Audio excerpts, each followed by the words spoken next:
Ya, Assalamualaikum warahmatullahi wabarakatuh. Saya Wulan Ayu Budiningsih, NIM 18 17 40 2300. Ya, langsung saja. Saya dari kelompok 8 akan memberikan tutorial atau prosedur bagaimana pelaksanaan integrative learning atau pembelajaran terpadu ini diterapkan dalam sekolah-sekolah.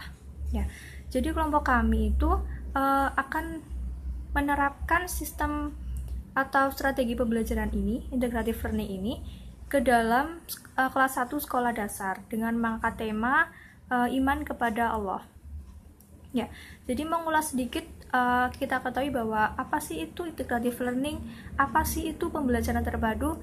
Ya, jadi pembelajaran terpadu atau integrative learning ini merupakan konsep pembelajaran yang melibatkan beberapa mata pelajaran untuk memberikan pengalaman yang bermakna pada siswa, sehingga siswa itu dapat memahami pelajarannya dengan mendapatkan pengalaman secara langsung, seperti itu. Ya, sekarang saya akan menerapkan sistem atau strategi integrative learning ini pada kelas 1 sekolah dasar dengan tema iman kepada Allah.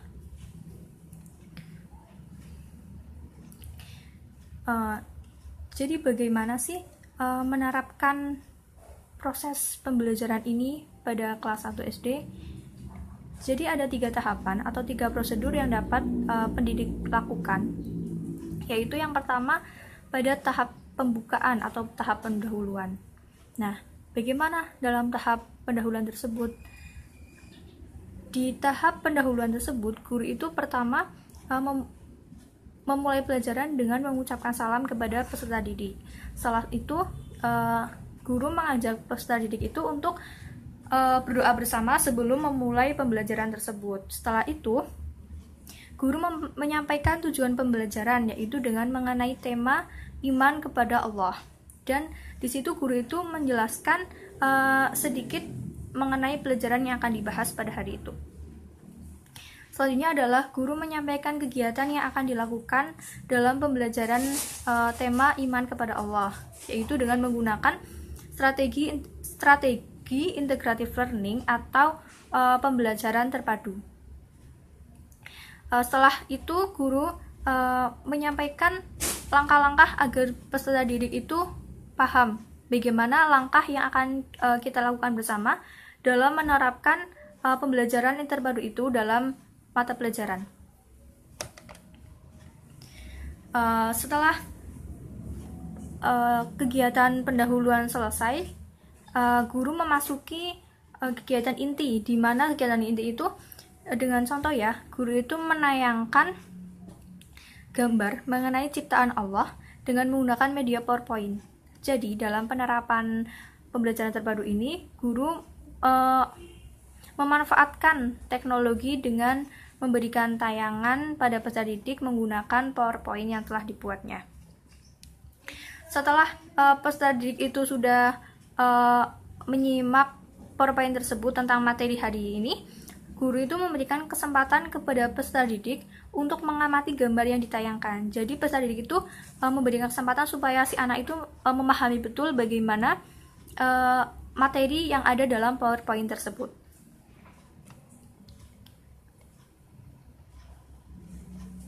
Nah, dalam proses integrative learning tersebut, guru itu juga memberikan kesempatan kepada peserta didik supaya menanyakan tentang suatu hal yang mereka itu belum diketahui atau belum bisa dipahami, yang berkaitan dengan gambar yang ditayangkan dalam PowerPoint tersebut.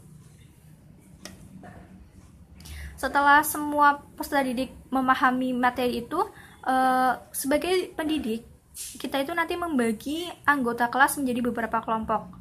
Jadi dibikin satu kelas misalkan ada 40 orang, kita bikin menjadi beberapa kelompok gitu. Setelah sudah membagi kelompok, setiap kelompok itu diberi tugas untuk mendiskusikan gambar yang telah ditayangkan di PPT tadi, lalu mengidentifikasikan yang kemudian dapat menemukan bukti-bukti kekuasaan Allah, yang mana dengan itu kita bisa sebagai contoh keimanan kita kepada Allah, seperti itu.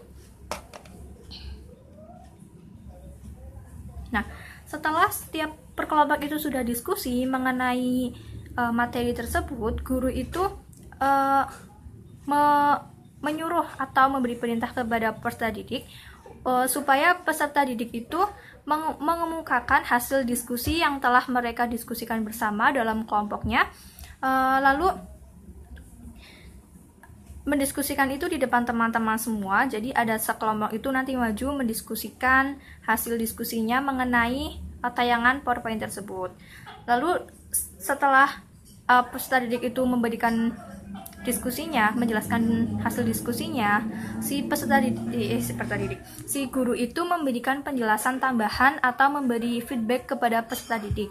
Apa sih feedback yang dapat dilakukan pendidik kepada peserta didik? Yaitu dengan guru memberikan pembelajaran dengan cara mengelompokkan tema tersebut ke dalam 4 golongan mata pelajaran yang dapat dimasuki dengan tema tersebut. Misalnya, temanya kan tadi iman kepada Allah. Jadi guru itu nanti memasukkan tema tersebut ke dalam 4 mata pelajaran. Yang contohnya itu pada pelajaran sains, ada PAI, ada biologi, ada kimia, dan ada fisika.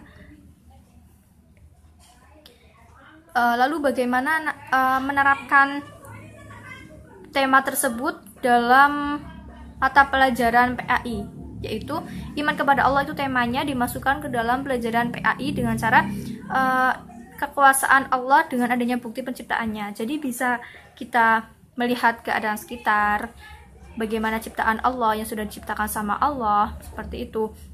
Lalu dimasukkan ke dalam biologi, contohnya itu mengenal keragaman anggota tubuh.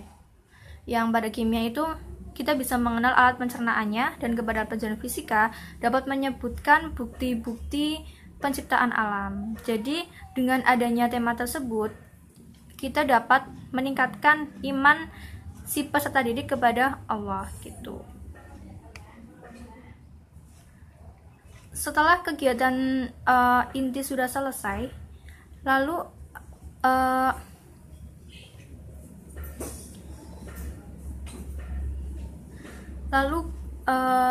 peserta didik itu disuruh untuk merangkum pembelajaran pada hari itu. Jadi pembelajaran apa yang sudah peroleh dengan metode tersebut dirangkum, lalu memberikan refleksi atau tentang hikmah dan pesan moral yang terkandung dalam pembelajaran iman kepada Allah. Selanjutnya adalah pendidik kita sebagai pendidik itu mereview atau mengulang materi yang tadi sudah dibahas bersama-sama. Setelah itu memberikan tugas kepada peserta didik untuk menunjukkan bukti-bukti keimanan kita kepada Allah. Setelah itu selesai, guru mengapresiasi kepada peserta didik yang telah aktif dan memberi motivasi kepada peserta didik yang kurang aktif atau belum bisa mengikuti materi pelajaran secara penuh. Ya, itu sekiranya metode pembelajaran terpadu yang dapat kelompok 8 sampaikan. Kurang lebihnya kami mohon maaf. Wassalamualaikum warahmatullahi wabarakatuh.